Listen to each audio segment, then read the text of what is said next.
Mais uma vez, você trouxe um time bastante modificado, mas isso acabou não influenciando no andamento do jogo. O Flamengo foi muito bem no primeiro tempo, teve até a oportunidade ali com o Pedro de sair com um resultado mais elástico. Queria que você pudesse explicar assim, algumas opções que você teve para o jogo de hoje, como o Cebolinha, por exemplo, enfim, o que te levou a levar esse time ao campo, e só especificamente sobre a escalação da decisão por pênaltis também. A gente acabou vendo que os jogadores mais experientes foram abrindo e o Wallace acabou indo para o final. Assim, como é que foi esse processo de decisão também? Obrigado. Bom,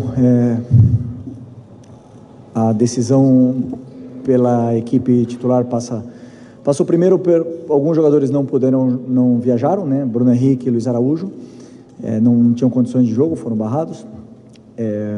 Alguns jogadores não poderiam começar porque vieram de férias. Lino, Emerson, Royal, Saul não poderiam começar o jogo. Arrascaeta sentiu um desconforto no último jogo e montei com as peças que eu tenho um time, no meu modo de ver, da mesma forma que eu falei do primeiro jogo, suficiente para poder vencer o jogo e fazer um grande jogo. E foi assim como fizeram. O Cebolinha, estou muito feliz por ele, porque é um jogador que se esforça muito e tem muito talento, tem muito futebol ainda para dar. Fez um grande jogo e não era fácil para ele nesse campo sintético, onde um jogador que teve uma lesão de tendão de Aquiles tem que passar por esse processo de jogar em campo sintético. É uma pena na Série A do Brasil acontecer isso, mas foi um muito bom primeiro tempo. As ideias estavam muito claras, entraram. Poderíamos ter feito mais, mas claro que não é fácil, né? O Atlético Mineiro é uma grande equipe e eu também já aproveito aqui para parabenizar eles pela classificação, parabenizar o Cuca pelos 3 jogos em alto nível que disputamos agora nessa semana, e nós temos que pensar para frente. Sobre a disputa de pênaltis, eram os jogadores que batem melhor, os que estavam disponíveis e os que estavam mais confiantes para bater. E eu mesmo já errei, muito confiante, já errei disputa de pênaltis. Pênaltis são pênaltis. Não tenho nada para... A linha é muito fina entre a vitória e a derrota, então a única coisa que eu tenho a dizer é que eu sinto orgulho dos jogadores que foram lá pegar a bola e com coragem para bater. Boa noite, Felipe. Rodrigo Lima, coluna do Fla. Falando dos últimos 3 jogos entre Flamengo e Atlético Mineiro, o Wallace foi um dos principais personagens, né, por conta de tudo que envolveu ali o jogador, com os jogadores principalmente do Atlético Mineiro. E hoje, na disputa de pênalti, ele foi um dos cobradores do Flamengo que acabou perdendo o pênalti. Queria saber para você o motivo ali de ter escolhido, mesmo com essa pressão ali em cima do garoto, e como foi a reação já dele de imediato, assim que chegou agora no vestiário, com os companheiros, como é que foi a reação de todos com ele ali? Obrigado. Primeiro que ele é um jogador que tem muita personalidade, não se esconde, não se acanha para ninguém, e por mais que ele tenha agora sido o foco das atenções, Lianco não é santo, o goleiro Everson não é santo, o Hulk, todos eles provocam e também entram nessas coisas de jogo, de alto nível, de alto rendimento. Ninguém quer perder e é absolutamente normal. O importante, como eu falei, que não tenha violência, que não passe disso, dos dois querendo ganhar, e o Atlético Mineiro venceu nos pênaltis, né?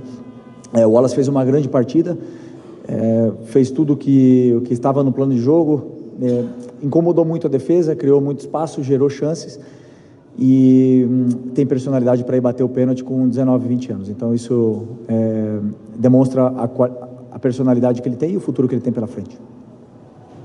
Aqui à sua esquerda, Richard Souza, TV Globo. Felipe, foi o melhor jogo do Flamengo no pós-Copa do Mundo de Clubes, ou um dos melhores? Acho que o do São Paulo ali também foi um jogo muito positivo, mas queria saber a sua opinião. E agora, com uma competição a menos, o que você vê de possibilidades? O que isso implica? O que isso abre de possibilidades para você na sequência de Brasileiro e Libertadores, já que você tem um grupo que tem sofrido com questões físicas também, enfim, reforços se adaptando? Bom, primeiro que, como você falou, se foi o melhor jogo pós-Copa do Mundo, e essa semana eu acompanhei um pouco, junto com o Paiva, as narrativas que se criam, dizendo que o Flamengo está mal depois da Copa do Mundo, né? Isso eu escutei muito, onde se pegam 600 minutos de jogo de futebol e se resumem em uma frase: o Flamengo está mal pós-Copa do Mundo. Isso é um absurdo, uma mentira. O jogo do São Paulo foi um jogo absolutamente completo, dominante. Depois o primeiro tempo do Ceará foi um espetáculo. O primeiro tempo do Santos foi um primeiro tempo muito bom. O jogo contra o Fluminense foi um jogo absolutamente controlado. O Fluminense não chutou no gol. Eles também não deixou jogar. O Inter de Milão também não jogou contra o Fluminense. O Atlético Mineiro, desafio a vocês irem olharem quantas goleadas o Cuca tomou nos últimos 5 anos. Mais de 3 gols. E vocês vão se surpreender. Para vocês verem se é fácil jogar com uma defesa contra o time como a defesa do Cuca, que por ser brasileiro é subestimado, porque isso me deixa triste. Se resume tudo em uma simples frase. E não é verdade. O meu time está bem, vão ter jogos melhores, vão ter jogos piores, vão ter viagens mais longas, vão ter desgaste, vão ter lesões, vão ter desfalques, e o time vai jogar alguns dias muito mal e outro dia vai jogar muito bem. O importante é a gente saber realmente, que eu tento passar para os jogadores, o que está sendo feito dentro do campo, e eles sabem bem e nunca deixaram de acreditar na ideia. Então esse é o meu trabalho como treinador, e simplesmente não se resume simplesmente a um momento, porque quando a gente ganhou no Atlético Mineiro no Brasileiro, eu li também que o Flamengo era o líder pós-mundial do Brasileiro. Não sei se eram 10 pontos, uma coisa assim. Então, ou sei lá, não lembro agora, mas quando os resultados positivos não vêm, temos que aguentar, fechar a boca e trabalhar, e é o único caminho que nós temos. Mirassol. A única que importa é Mirassol. A única que está na minha cabeça. Felipe, tudo bem? Pedro Torre, ESPN.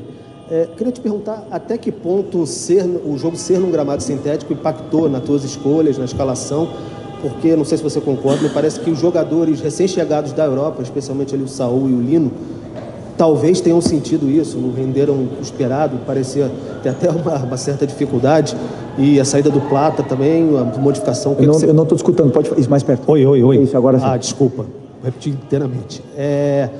Até que ponto o jogo sendo gramado sintético impactou as tuas escolhas, as modificações, e me parece que os jogadores que vieram agora, recém-chegados da Europa, sentiram um pouco o gramado sintético, Saúl, também o Lino, enfim. O que você acha disso, até a saída do Plata, Saúl, o que você imaginava por ali? Obrigado. O Plata pediu a substituição, parece que estava com problema na parte lumbar, não sei ainda, tem que ver com os médicos. Eu particularmente não poupei nenhuma peça pensando no sintético, né? Claro que existem jogadores que têm problemas nas articulações, que sofrem com isso, mas todos se colocaram à disposição de participar, né, do jogo. Como eu falei, algumas escolhas que eu fiz, por exemplo, Lino, Saúl, Emerson, não estavam em condições de repetir, iniciar o jogo, então preferi ter 30 minutos eles bem do que ter 60 minutos e com risco de lesão e ter uma queda de rendimento. Então essas coisas são bem planejadas antes do jogo. E o Arrascaeta, como eu falei, ele teve um desconforto no último jogo, onde também sabíamos que tinha um certo risco ele poder jogar hoje. Por sorte jogou e não sentiu piora, né, na lesão. Mas o gramado sintético, eu já falei na outra vez, Série A é uma pena, para o espetáculo, uma pena que isso aconteça. E infelizmente clubes grandes, os grandes do Brasil estão fazendo isso, Botafogo, Palmeiras, Atlético Mineiro, e na qual vai ser muito difícil poder fazer alguma coisa, né, quando são os grandes que começam a fazer esse movimento. Então, aceitar e esperar daqui a muitos anos a proibição e a mudança. Felipe, tudo bem? Boa noite aqui na frente. Gabriel Alfa, canal Paparazzo, Rubro Negro, Revista Placar. Felipe, a gente tem hoje uma infinidade de perguntas que a gente podia fazer sobre o jogo, sobre o resultado, mas eu queria te perguntar, eu sei que o torcedor ainda está muito de cabeça quente, mas o que você pode fazer para tentar blindar o Wallace Siam das críticas? Que ele vai receber críticas, ele vinha sendo um dos principais jogadores, a gente viu na história do futebol que muitos jogadores de base acabam sendo, entre aspas, queimados em cima da hora. A gente viu o jogador da base do Flamengo sendo vaiado no Maracanã porque fez uma partida ruim, de várias boas. O que você pode falar, especialmente para o Wallace Siam, para ele se blindar talvez um pouco desse momento, ele que vinha fazendo grandes atuações desde a Copa do Mundo de Clubes, foi o artilheiro do Flamengo lá, por conta de tudo que aconteceu hoje. Obrigado. As críticas, elas fazem parte do crescimento dos jovens, do crescimento do atleta profissional, e quanto melhor ele possa lidar com as críticas, Matheus, Lohan, Cleiton, João, todos os jovens, né, Everton Araújo, que passam por críticas, quanto melhor eles lidarem com isso, cada um tem a sua forma e a sua maneira de fazer, quanto melhor eles fizerem isso, maiores como jogadores de futebol eles vão ser. Todos os jogadores, absolutamente todos, 100% dos jogadores que estão no meu elenco, no meu vestiário agora, foram criticados em algum momento da carreira. É normal, faz parte do processo. Ele tem que assimilar o antes possível, não deixar se abater e voltar mais forte. E não tenho nenhuma dúvida que ele vai estar mais forte. Felipe, boa noite. Emanuele Ribeiro, do GE. Globo. Não acho que é uma coisa que você acompanha, mas a gente acompanha um pouco da discussão de torcedores nas redes sociais, também nas ruas, e nos últimos jogos a gente vê uma certa insatisfação com o desempenho do time, né? Você sempre fala isso, que a cobrança do torcedor do Flamengo é sempre grande, porque o torcedor sabe o que o Flamengo pode entregar. E hoje a gente viu o Flamengo realmente com uma energia diferente. Acho que as suas escolhas, tanto por causa da questão de desgaste, mas também pela montagem do time em função do que o Atlético apresentou nos últimos jogos, a gente viu um time que conseguiu fugir, vencer essa marcação do Galo, conseguiu se movimentar muito bem na frente, principalmente no ataque. Como que você vê essa cobrança dos torcedores? Esse jogo de hoje é uma prova de que o Flamengo pode fazer alterações, pode usar melhor o seu elenco e também apresentar essas variações que a gente vê que estão sendo cobradas? Obrigada. As cobranças da torcida, do torcedor do Flamengo, rede social nem comento, porque é a selva, né? É uma loucura, porque se você se guiar pelas redes sociais, não está a verdade ali, né? Tá as pessoas colocando tudo para fora o que tem. A verdade, ela está no estádio, quando você joga, e o torcedor, ali no estádio, ele tem toda a forma de transparecer o que ele está sentindo, com vaias, com aplausos, com protestos. Então, e ali por onde a gente seguia. Como eu falei para o teu companheiro anteriormente, sou muito racional com o que está acontecendo. As críticas, por exemplo, o jogo do Ceará, onde a gente foi muito criticado, foi um grande primeiro tempo, grandíssimo primeiro tempo, contra um time que venceu o Cruzeiro fora de casa, né? E sem esquecer, então eu sempre tento falar para os jogadores e tentar falar a realidade de uma maneira muito racional para eles. O que está acontecendo? Que o Flamengo hoje é líder do Brasileiro com um jogo a menos. Essa é a verdade. O Flamengo não vai jogar bem sempre, não vai. Aí, quando não joga bem, a responsabilidade é toda do treinador, toda. Eu sou o responsável por fazer esse elenco jogar bem, sou eu. E eu, sim, me lido muito bem com as críticas, mas eu também te digo, sou muito racional no que está sendo feito. Então, muitas vezes, eu gosto de falar para eles, por mais que perca o jogo e joguem mal, jogue bem, eu falo para eles. Ou se, ao contrário também, ganha e joga mal, eu falo também. Porque a gente tem que saber o que está fazendo, e só a longo prazo que vamos saber realmente o que vamos conquistar.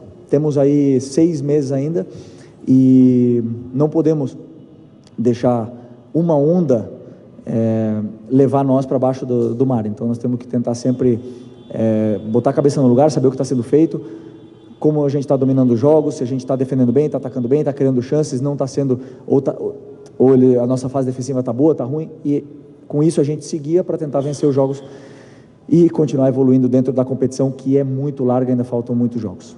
Longa, muitos jogos. Felipe, aqui, Sidão Marinho da Litoral News. Flamengo eliminado da Copa do Brasil, ganha algumas datas para descanso dentro do calendário. Desde o início da temporada tem se falado sobre a prioridade, Campeonato Brasileiro e Copa Libertadores da América. Você acredita que pelo elenco que tem, pelas contratações que foram feitas, o elenco que já tinha na equipe do Flamengo, a volta dos lesionados, esse espaço maior para treino, Brasileiro e Libertadores não são apenas prioridades, mas se torna uma obrigação para essa equipe, pelo investimento, pela estrutura e pela expectativa gerada dentro do torcedor, ou as duas ou pelo menos uma? Você acredita que tem que tratar como obrigação a partir de agora uma conquista? Me desculpa, mas nós somos obrigados a trabalhar o máximo possível, mais duro que a gente puder, dar vida pelo Flamengo. Essa é a nossa obrigação. Essa sim. Ganhar, a gente não controla. O resultado, ninguém controla. Nem eu, nem o Abel do Palmeiras, nem o Cuca, do Atlético Mineiro, nem o Jardim do Cruzeiro. Não controlamos o resultado. Nossa obrigação é dar a nossa vida pelo escudo do Flamengo. É trabalhar e colocar sempre o Flamengo como prioridade. E com o elenco qualificado, como você bem falou, nos dá o direito, nos dá a condição de brigar pelos títulos. E pode ter certeza que esse grupo aqui vai lutar até o final. E eu tenho muita fé, muita confiança nesses jogadores, confio a minha vida neles, que a gente vai fazer uma grande temporada aqui até o final. Beleza? É isso. Boa noite, pessoal. Obrigado.